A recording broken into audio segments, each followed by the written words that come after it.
Yo, yo, yo! Welcome back. As always, your boy, Stephen Moosteris. And I know we only have a couple more weeks left of 2025, but when we look towards 2026, especially for my favorite sport, MMA, and the reason I'm here making a video right now, I'm a little nervous. I don't know what to expect here as a fan, and I will say this little disclaimer off rip. It could just be me being a little older now, me being a fan of like 18 years now, and all my favorite fighters outside of John Jones and Max Holloway are all retired, and Robert Whitaker, but it's hard to look up to, younger guys. I'm in my 30s now, young 30s still, but it's like, hey, man, like, I can't look up to a 23-year-old, a 24-year-old, a 25-year-old, shit, even a 30-year-old anymore. Like, hey, that's my same age. I graduated with you. You know what I mean? So at the end of the day, maybe I'm not as diehard of a fan, but also I think it is the product a little bit. I think when I was a huge fan of it, man, the Fertittas were tens of millions of dollars in debt, if not more, let alone them having to put on a great fight every month. If they didn't put on a good product, man, they weren't making money. And to pay that money back, like,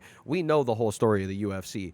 Now we're looking at it owned by all these big companies, multi-billion dollars being funded into it all the time. It's profiting. It's nothing but a profit now. And I think that's what hurts the product so much. I think that's our number one thing we should be worried about is the laziness of these guys, man. The matchmaking has been terrible. The cards have been terrible. I'm super excited for 2026 as a fan, especially as a paying fan. Your boy don't have to be paying as much money anymore. We got this monthly subscription now with, Paramount Plus now. So I am very excited on that aspect. But what I'm saying is, what's the difference between UFC 324 and a fight night in Vegas 112 now, or 357 or whatever it is now? There's no difference.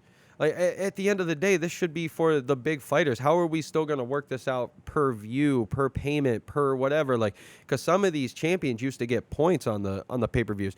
Now it's not a pay-per-view. It's if you got Paramount Plus, buddy, you get to watch it. So how are they going to work that out? Is the fighter pay going to be better? We already know that these guys are getting the money up front to be put on Paramount Plus. And I hate to talk about wrestling during MMA, but like, if we're talking about the WWE, if you guys watch, you guys have probably heard how pissed ESPN is right now with the product from WWE. They get all this money up front.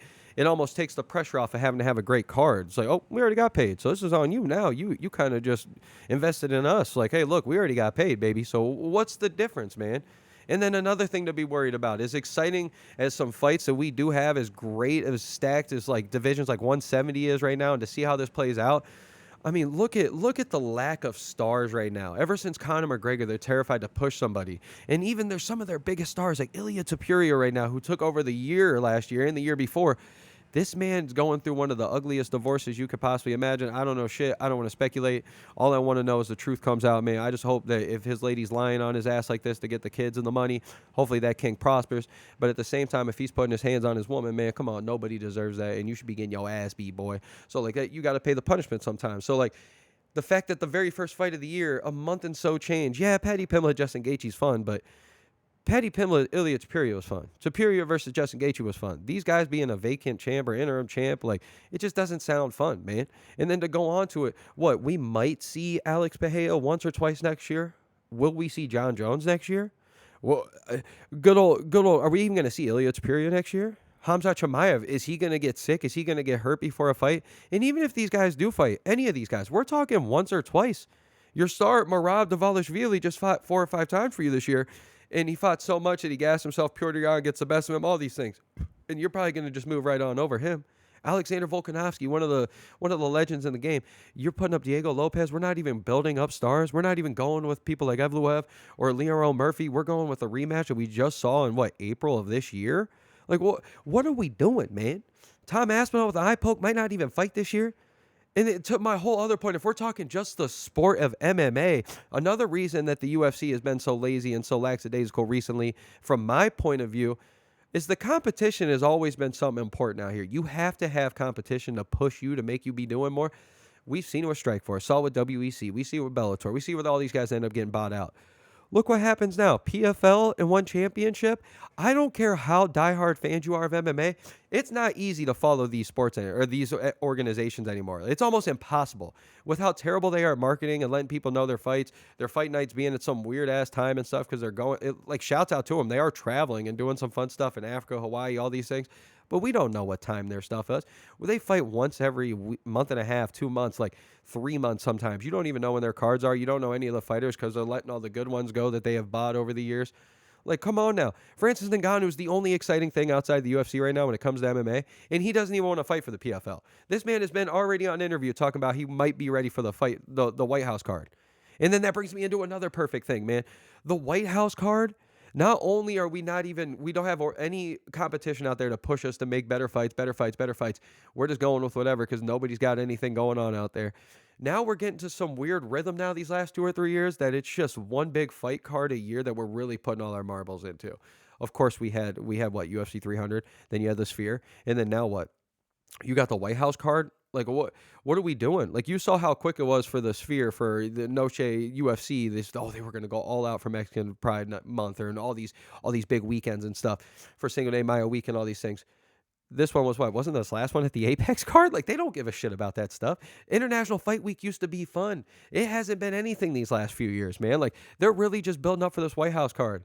And another sad part is all I got to look forward next year is the 6th straight year that I'm asking if Conor McGregor's fighting. That's one of the top 5 things I can think of or that I see in media is Conor McGregor going to fight this year again? Who cares, man? He's not even in the top of anything. Doesn't even matter anymore. I don't know why we even worry our time. If he fights, he fights. Cool. If he's on the White House card, put him on the prelims, buddy. Put him on the very first fight of the night. He's not a main event anymore.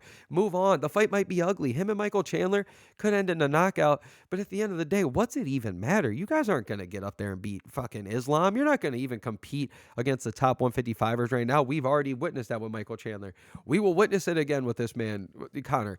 As much as I'm looking forward to how this stuff's going to play out, it's the matchmaking, man. It's the lack of the pushing the stars. Like, JDM is one of the perfect examples. Oh, this man goes out and beats Bilal for you. Or like, you're not even pushing Bilal, who just beat Leon Edwards. You're going and just pushing on good old Islam Makhachev off rip. Not even questioning JDM, which worked out well for Islam and everything. But just goes to show, if you're going to be a champion now, like Joshua Van, you're going straight to the wolves, dog. Like, you're lucky Pantoja broke his arm in half. Like, that's a whole other thing. Pantoja broke his arm in half. He can't even fight for the rest of the year. One of the pound-for-pound greats. Like, all in all, I'm very worried for what this product's going to be. I think the UFC might be really falling off here in these next few years. Like, I think it already has. But again, I don't think it's going to fall off too much. I think it's already a well-oiled machine. I think they're going to keep their one big fight a year, and I think that's all that's going to keep them relevant.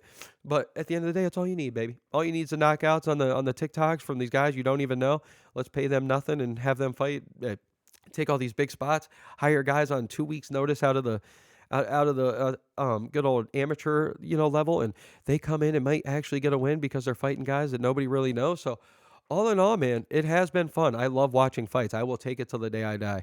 But I am a little nervous for my favorite sport as an MMA, and when we're talking about the UFC, because when we talk about basketball, when we talk about football, when we talk about baseball, hockey, all these things, they always have the competition with the college, with high school. They like have a great system that goes up where you're going to have the eyes on the state championship high school games for most of them if they're good, like these the AAU teams and stuff. And then you go into the college, of course everybody's going to watch those, March Madness, everything you can imagine, college football, playoffs, everything. It's competition for the NFL, although they all own pretty much the same thing. They all make money. It's all the big sport. The UFC doesn't have that, man. We don't have that in high school. We don't have that in college. So you guys let me know. All in all, your boy Steven Moose Stairs. Let's go, baby.